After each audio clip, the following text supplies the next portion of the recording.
This is Hot Mike. Hot Mike. On the networks of WDAY. WDAY. Here's Dom Izzo. Welcome back, everybody. Hour 2 ready to rock and roll here on a Wednesday morning.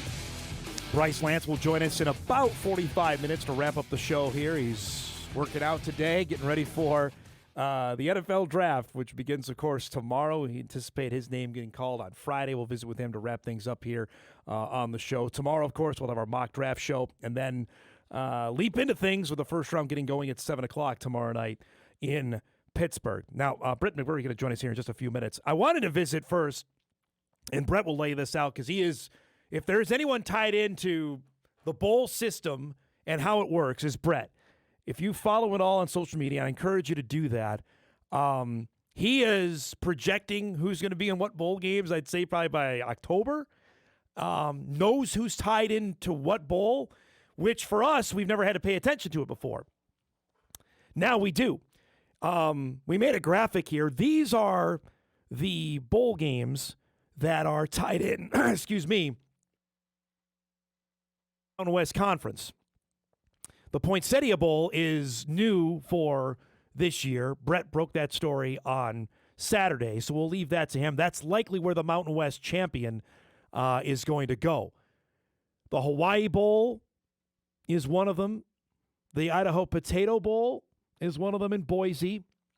The New Mexico Bowl in Albuquerque.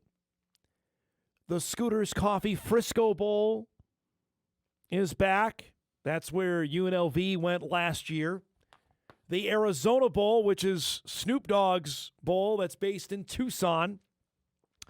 And then the Rate Bowl is there as well. And we heard Sean Ryder talk about us yesterday, where New Mexico went last year.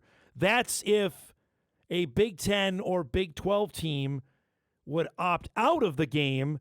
The Mountain West has first dibs on that to be played in Phoenix at the Diamondbacks Stadium. That's where the Gophers played last year against New Mexico. And these bowls a year ago, the LA Bowl is where the Mountain West champ went for the last couple of years. That bowl shuttered after last season, was played at SoFi Stadium. I think there was the Jimmy Kimmel Bowl before that.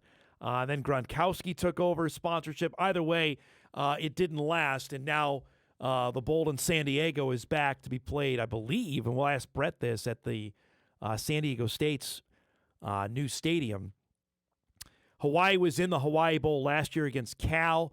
The Idaho Potato Bowl, we've seen Wyoming go there. Josh Allen and Craig Bowl were in that in, I think, 2017, which was Allen's final collegiate game before the National Football League draft in 2018. The New Mexico Bowl is normally played on a Saturday once the college football season, bowl season gets going. The Frisco Bowl has usually been in the middle of the week. Arizona Bowl was on a Saturday last year. The Rate Bowl was, I believe, the day after Christmas a year ago. So those are the Mountain West Bowl tie-ins as we know it for 2025. The statement put out from Bowl Season, which is an entity that runs all the 40-some-odd bowl games, and McMurphy reported they're going to be 41 this year with the Poinsettia Bowl. There's a bowl in Puerto Rico between group of 6 teams. We don't know if the Mountain West will be involved in that. We'll ask Brett that here in a couple minutes. And then the Xbox Bowl is back, and that's in Frisco as well. That involved Conference USA and the Sun Belt a year ago. Of course, Toyota Stadium is still not available, so the Star in Frisco is where both of those bowl games will be played. Now, that's the tie-ins at least for 2026. What we don't know is going forward. The director of bowl season said, because the college football playoff kicked the can down the road and didn't decide on future structure, we're still at 12 for this year. Next year, if you saw any of the stories, if you're a college football fan out there, that we still don't know if we're going to 16. Now the government has got involved. The White House is pressing to go to 24.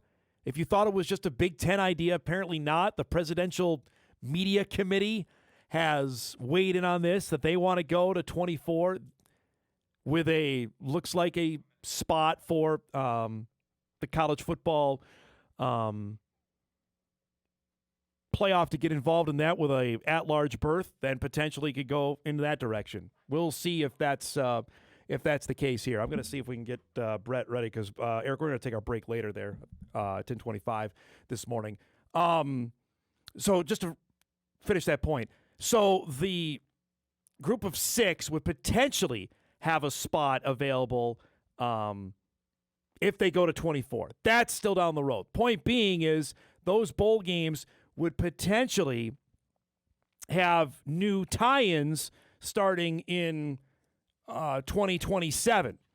That's the part we don't know yet. Our next guest may be able to answer all of those. I mentioned off the top, he has all the bowl projections starting in October. He knows who's playing in the bowls, probably for the teams are playing in the bowls. It's great to have Brett McMurphy from the On3 Network back with us here, so we don't have to bug him about North Dakota State going to the FBS because, Brett, they're already there. Thanks for doing this, bud. How you been? Good, Dom. Good to catch up with you again. So, appreciate you doing this. First, let's start with the newsy part that you broke on Saturday, that the Poinsettia Bowl looks like it's going to be back, and now the Mountain West Pac-12 likely champs are going to play in that game? Yeah, basically, since last year that the LA Bowl folded, the Bahamas Bowl officially folded, the Detroit Bowl folded. So the bowl lineup, if you will, was down 3 bowls. So they had to restock those. So Poinsettia is starting up again. It's not official, but it could be the champs from the new Pac-12 in the Mountain West. And then Puerto Rico is going to have a game, which Mountain West probably will not be involved in that. Okay. But again, anyone that's not in a power league, it can go anywhere. That's what North Dakota State fans need to be prepared for. And then the Xbox Bowl, which is in Frisco, Texas, is going to run it back again. So that's the 3rd additional bowl. So where it gets kind of challenging going, and we don't know exactly, obviously, where these teams are going to go, or even what conferences are affiliated with each other, because the college football playoff, as you know, has only done a 1-year extension, Right. Stay at 12 teams. So what that means is all the bowl games, they can't go do new deals, so they just keep their current conference affiliation and move that forward 1 year. Well, where that gets tricky for the Mountain West, specifically North Dakota State involvement, is basically now you've got a new conference with the new Pac-12. And why I say that is the teams formerly from the Pac-12 that went to the Big Ten, the Big 12, the ACC, we know who those are, they are tied in for this year to what are the Pac-12 Legacy Bowls. So that's the Alamo, Holiday, Vegas, Sun, and Independence. So what that means is that any of those teams that used to be in the Pac-12 will go to those games. So the unknown, and I've talked to several people inside the league and outside the leagues, they're trying to figure out where these new Pac-12 teams are going to go. Because in theory, they should still go to the Mountain West bowl games. But then you've got new members of the Mountain West, and the Mountain West bowls are Arizona, Potato and Boise, New Mexico, Hawaii, keep your fingers crossed, and then a number of ESPN bowls that are, through all over the country. So that's where it's going to get challenging to figure out spots for the new Pac-12 former Mountain West teams and the new Mountain West teams. But hey, I don't even know why you're talking about a bowl game because I don't know if you saw my story earlier this summer. North Dakota State's projected to be favored in every game, so they're going to the playoff, baby. You don't have to worry about a bowl game. Let me tell you, Rhett, that is, I'm sure, going to rankle feathers in the Mountain West. They haven't even played a football game there yet, and I saw that, absolutely. We chatted about it when you had that come out. For people that we're trying to educate fans now, Brett, they understood the FCS playoffs. The selection of teams, let's just stay for this year, and let's just assume the Mountain West keeps its current tie-ins. Is it basically how you finish in the league, what bowl takes you? Can you explain that? No, it's not. Okay. It's a selection by the bowl. So, okay. But see, here's another chance. Last year, Los Angeles was guaranteed the Mountain West champ. Yep. Would go to Los Angeles and play a team from the old Pac-12, where now there's no LA Bowl. So that's why if the poinsettia goes with the champs from the Mountain West and the Pac-12, that's pretty simple. They automatically go to that game if they're not in the playoff. So then after that, usually Arizona usually has the second selection. So what that means is Arizona, and it changes conference to conference, but specifically for the Mountain West, what that means is Arizona, and I don't think they have a clause that you have to be within a certain number of wins. So basically, they could take 6-6 San Jose State over 11-1 North Dakota State if they wanted to. It's not dependent on where they finish in the standings, and that's where a lot of fans in all the different conferences are like, well, why is this team getting picked over us, or why is this team going to a better bowl? Because it is the selection of the bowl. But basically, in the non-power conference games, it's usually all of them they all kind of work together. And there is a lot of horse trading. So, I just mentioned Arizona, Potato, New Mexico, Hawaii. Those are all Mountain West games. There may not be a Mountain West team in any of those games because they may move to a different game to move another team over. Yeah. ESPN owns a lot of the non-power bowl games. And so sometimes they horse trade with other conferences to fit it. So basically, they make sure everybody that's qualified is in, but it is a little frustrating because you're not guaranteed of, hey, if we win this game, if we finish second, if we finish third, we're going to this destination. Yeah. It's still dependent on the bowl on who they want to select. And obviously they have different priorities on who they want to bring there. Brett, how much does a traveling fan base come into that as well? I think you well know North Dakota State fans are certainly amped up for this. If the Bison do qualify, is that one of the contingencies for a bowl selection process? Of the top three reasons, that's number 1, 2, and 3. So that's good news for North Dakota State. Yeah. They obviously would be a very attractive team for any bowl because I'm guessing, like you said, the enthusiasm, making the jump to FBS and going to a bowl game. If and obviously the bowl is having conversations with the athletic directors and stuff leading up to the bowl selection, trying to get a read. Hey, okay, how many tickets are you guys going to sell? What's and obviously the schools are, trying to make their programs more attractive to these games. But yeah, certainly the bowl, I've been doing this long enough. The bowls want a team and a fan base that wants to be there. Yep. They don't want a 6-6 team that barely got there, that was projected to win 12 games, and everyone's mad and they want the coach fired and all that. I have to ask as well, like last year, the New Mexico got in the rate bowl because Iowa State and Kansas State opted out. Is that also an opportunity for a Mountain West, or is that completely, like you mentioned, contingent on who's available and what the bowl wants? Well, it is contingent, but the Mountain West does have a backup with the rate bowl. Okay. And so the rate bowl has a contract with the Big Ten and the Big 12. So if either one of those leagues is not able to fill all of their obligations and they have an opening, then yeah, the Mountain West is a backup and has a contract with the rate bowl. So yeah, that's a possibility. There are a lot of bowls that have backup plans with other conferences. And I'm sure, maybe some listeners are like, well, how is the Big Ten not going to qualify enough? How's the Big 12 not going to qualify enough? Well, that's where it gets tricky because specifically with the Big Ten, when I say the Big Ten, I'm not including Oregon. I'm not including USC. I'm not including Washington. I'm not, the former Pac-12 teams, they don't go to a big Ten bowl. And then you have 2 or 3 Big Ten teams, Ohio State, Indiana, Penn State, they get pulled up into the playoff. And then now you don't have the new members that are included. So now you're left with the Wisconsin, Michigan, Nebraska, Iowa, Illinois group like that. Yep. And some of those guys don't get to 6 wins. And now suddenly you can't fill the Pinstripe Bowl. You can't fill the Rate Bowl. And so then those games have to go find another team. Again, North Dakota State would be very attractive, but also, the Mountain West is not going to simply say, oh, you know what, here, you can take one of our premier teams and take them to a non-Mountain West Bowl. We'll let you do that. But again, there are a lot of considerations. ESPN plays a major, major part in this also. But yeah, it'll be fascinating. You guys will be frustrated, may not be the right word. You'll see a million bowl projections. Yeah. Just know that in September, my accuracy rate is about 0.3%. But when we get to November, Yep. I'm about 70%. Okay. And when we get to December, I'm in the 90% rate. And I take this very seriously.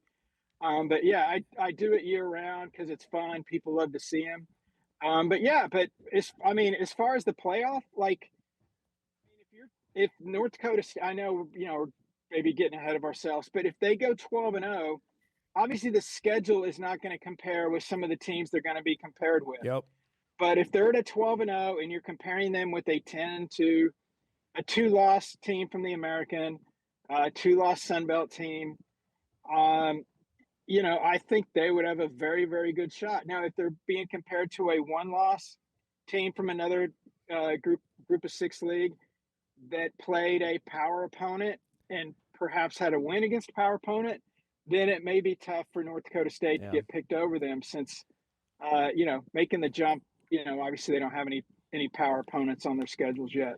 Brett, what have you heard from, obviously, the Division I cabinet's going to meet, or oversight committee, next month on signing off? It looks like, if it got this far, from what I'm told, that it's going to get approved for the FCS to FBS waiver, that Sacramento State, North Dakota State will be immediately eligible, not just for a bowl game, but for the college football playoff. Have you heard any tea leaves on this potentially getting signed off next month? No, I haven't, Dom, but the fact they got to this point, it's usually a rubber stamp at this point. So I know, Matt Larson's done a lot of work behind the scenes, and that's paid off. And he's right. And, James Madison had to do, they had to sit out also. I mean, I understand why the rule was, I guess I do. I don't understand it, to be honest. I guess, 100 years ago, man invented fire. And then the next day they said, okay, you have to wait 2 years to be eligible for an FBS bowl when you transition. So that's how long that rule's been in place. But now, the game has changed. It's so different. Yeah. Just the fact that it's so comical that they increase the feed to move from 5 FCS. million. Yes. It's like an Austin Powers, accent. $5 million. It used to be it was $5,000. Yes. Like, we could have paid for it. And so yeah, to answer your question, it's gotten to this point. Yeah. It's basically a rubber stamp at this point. But also, it's it's important because now, again, how do you motivate a team? How do those teams before, okay, guys, first practice, let's go. Oh, by the way, we can't go to a bowl game for 2 years. All right, let's go. You're like, what? What are you talking about? So obviously, incentive-wise, that's huge. For you guys and Sacramento State, obviously not expecting the same type of success, but yeah, just to be able to have that carrot at the end of the stick compared to the old days where it's basically like, well, you can go 12-0, but you can't go anywhere because why? Well, because this is our first year in the new league. That doesn't make sense. Brett, I have to add, you cover bowls tremendously, and I'm interested. The narrative before North Dakota State moved up is the bowls are dying. There's no interest, and players opt out of the games, and who's watching them? And it's completely the opposite of that. Can you speak to the interest level of where college football bowl games that are not attached to the playoff are heading into 2026? In 2026, they're okay. And look, I'm a straight shooter. You know that. I'm not going to tell you what you want to hear. In 2027, though, I think it's going to be drastically changed. I've multiple people in power leagues, outside of power leagues. There is a real push among power leagues to not play any non-power league teams in the bowl games going forward, starting in 2027. Wow. And, okay, well, great. In 2026, that doesn't matter. North Dakota State's likely not going to play a power conference team unless they get in the playoff. But what that does is that means you could have a expansion of the playoff. That's going to happen eventually, whether it's a year from now, 2 years from now, whatever. And then does that go to 16? Does that go to 24? There's some talk that, if you go to 24, the power leagues would say, okay, if we're not in a 24-team playoff, we're not going to go to a bowl game. The players will opt out. We saw, what Notre Dame did Correct. last year. Yep. You have coaching changes.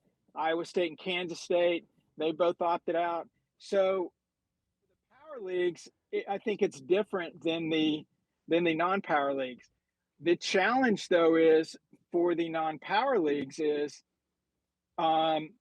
it's a feeder system for the power leagues, and so you've got players that are at non-power leagues, and at the end of the season, they're being recruited, they're being sought after to quote move up to a power league team. So if you've got a number of those guys moving and transitioning, going in the portal, then how many guys are left to play in these bowl games for the non-power league? So 2027 is going to be fascinating to see how this ends up. It doesn't mean they're dead. It's just going to be drastically different. Like I mentioned, they added 3 new bowl games to replace the 3 they lost. If this was 2027 and the playoff goes to 16 or goes to 24 and they lose 3 bowl games, they're not going to replace them. Interesting. I know that, because again, you're pulling teams that were bowl eligible up into the playoff, and then you're not going to have enough team to fill these games. Yeah. And then there is a real concern within the bowl community that these players will not play in these bowl games, and some of them are hoping to get language in these NIL deals that you must participate in any postseason to get paid and that sort of thing. But it's kind of a moving target. The bad news is none of this is going to be settled until Greg Sankey and Tony Petitti can agree on what they want the playoff to be. And Dom, to be very candid, I don't know if they'll decide. Their deadline's December. Right. I don't know if for 2027. I don't know if they'll come to an agreement by 2027. Wow. I know, a lot of coaches want to go to 24, and that's for self-preservation. Yes. Because if I can, you can't fire me if I go to a playoff. Correct. And I get a better chance when there's 24 teams instead of 12. Brett, this was awesome. Let's do this again, because your bowl information is top-notch. Thanks for doing this, and we'll chat when we get closer to the season, okay? You just got to promise me one thing. What's that? When you have the parade down Main Street celebrating the college football playoff invitation, I'm the Grand Marshal. You can do that, absolutely. Thanks for doing this, man. We'll chat soon, okay? Take care. Brett McMurphy for the On3 Network. That was great. And hopefully really informational stuff there on the bowl. He knows it, and he spilled it there. That was awesome. All right, we're way overdue. Let's get caught up here. We got a couple breaks to get in. Bryce Lance coming up here in about 15 minutes as well. Hot Mic rolls on. Back after this.